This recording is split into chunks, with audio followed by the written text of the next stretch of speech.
Hi there. Today, we'll take a deeper look at Worship Essentials Plus 3, a new release of our premium Worship Essentials Plus product that has everything you need to play creatively as a modern keyboardist.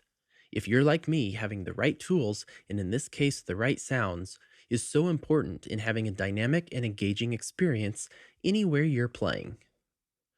You can watch the linked installation video for instructions on downloading, installing, and configuring the template for you. With Worship Essentials Plus 3 installed, let's dive in and take a look. Worship Essentials Plus is a collection of pre-built patches with sounds covering the spectrum from pianos, electric pianos, and pads, to synths like leads and basses to pulsing rhythmic accents. What I enjoy as a musician is having the ability to start with something simple and layer in more complexity as I play. The Worship Essentials Plus interface consists of four primary areas: global effects across the top, the main sound layers in the middle, patch navigation, and drone tools. In its default configuration, the on screen controls are pre mapped to the Korg Nano Control 2, so for the rest of this walkthrough, I'll demonstrate using the Korg Nano Control 2. The installation video has details on setting that up or configuring an alternate Touch OSC control template for iPad. First, let's look at the navigation area in the lower left. The next and previous buttons will scroll up or down through the different patches, and then for each patch that's selected, the middle part of the screen shows the 6 sound layers. Each layer's volume is assigned to faders 1 through 6 on the Korg Nano Control. The drone tool's volume is assigned to fader 7, and the master volume is on fader 8. Each layer also has 3 modifiers that can be enabled or disabled. On the primary piano layer, the first button adds one note an octave higher, making it easy to play a lead line that stands out. The second button brightens the sound by boosting the high end, and a third button limits the velocity to keep the notes at the softer end of the velocity range. On other layers, like the synth layers, the buttons control other parameters, like turning the arpeggiator on or off. It's a good idea to experiment with every button so you know what it does and can establish a feel for using it live. Across the top, the piano tone knob controls the brightness of the piano by adjusting a low-pass filter. The piano reverb knob controls the dry-wet reverb mix on the pianos. And moving to the right, compression controls the amount of compression applied to the mix. Increasing the compression is a good way to get a tight sound that fits well in a mix. The delay 1 and 2 knobs control the amount of each delay when they are turned on. Delay 1 is a quarter note delay, and delay 2 is a quarter with the dotted eighth note. Buttons 2 and 3 on channel 8 of the Nano Control turn the delays on or off. Still across the top, the pad reverb and shimmer knobs control the amount of global reverb and shimmer applied to the pad patches. And finally, the synth tone controls the filter on all pad and synth sounds. Back in the lower left area, the panic button is mapped to the lower leftmost button on the Nano Control. The panic button clears out any stuck MIDI notes or glitches that might happen while you're playing. And then we have a tap tempo control mapped to the record button on the Korg Nano Control for adjusting the tempo real time. Simply tap the button at the tempo you want, and MainStage will match it. If you're stuck in a key that's just too difficult, you can use the transpose knob to change keys without digging through your keyboard's menu.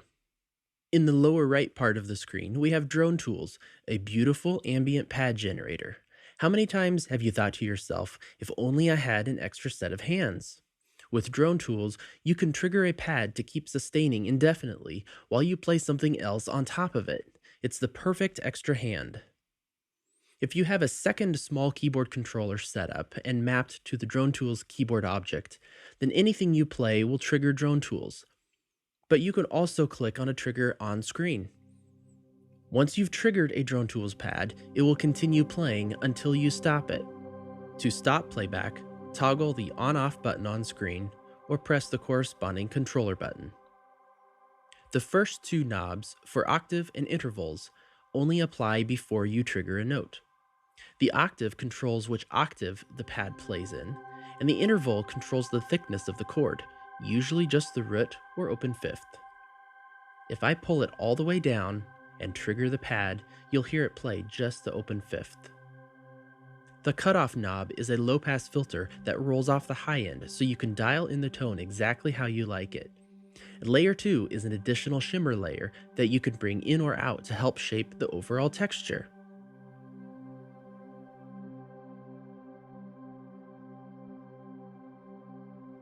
While the drone pad is playing, you can enable Motion 1 or Motion 2 by clicking the buttons on screen or pressing the buttons on the Korg Nano Control 2. Motion 1 triggers an envelope that gradually expands the sound as it plays, and Motion 2 introduces a slight pulsing. Combine both of them and then adjust the cutoff filter for a pad that fits just about under anything. All effects like the delays or arpeggiators are synced with the global MainStage tempo. I mentioned earlier that you can use the tap tempo button to adjust the tempo on the fly. You can also save the tempo within each patch. Let me show you how to duplicate a patch and save a new tempo. Right-click on a patch and choose Duplicate. Double-click to rename them to something meaningful, and then with the inspector open, modify the saved tempo value. Duplicating a patch is a great way for you to save customizations for yourself, but you can also build new patches from scratch. There are many more sounds available to you that you can assign to any layer by building a custom patch. Let's load several new sounds and then merge them into a custom patch. Create a new empty patch in the patch list by clicking on the Add a New Patch button. In the inspector at the bottom, click on Patch Library, User Patches, WE Patch Designer, Worship Essentials Plus 3, and then select the appropriate layer folder. Each layer has the same sounds except they're mapped to a different layer position. I'll choose something from layer 1 to start. Then I'll create a second new patch and I'll add a sound for layer 2.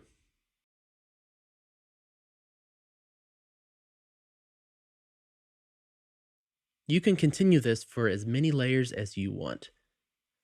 Now, with all your new patches selected, right-click and choose New Patch from selected patches, or you can go to the Patch Action menu and choose the same thing, New Patch from selected patches. This merges the selected layers together and creates a new patch in the list with each sound assigned to its layer position. Now double-click to rename your patch and you're ready to go. For optimal computer performance, you may not want all the patches loaded all the time. It's okay to delete any unused patches to keep your MainStage concert trimmed down and more efficient. I'm going to remove all these patches here for just a moment. In fact, I've deleted everything except our default patch. Now, using the Patch Designer feature we just saw, you can load any patch you want at any time. If you've deleted any of the default patches, you can always restore them too by creating a new empty patch and then reloading the stock ones. Here, let's create a new empty patch. Then browse to User Patches, Worship Essentials Plus 3, WEP 3 Patches, Worship Essentials Plus 3, WEP Layered Patches, and choose one of the original patches that were included with the concert file. Since we're talking about patches, you can also use Worship Essentials 3 Plus patches in Logic Pro. Create a new software instrument track, and check the option to open the library. Click Create. Then in the library, browse to User Patches, Worship Essentials 3 Plus, and choose either layered or single patches. The layered patches will load several instruments at once, each with different sounds, similar to what you would find in the MainStage template.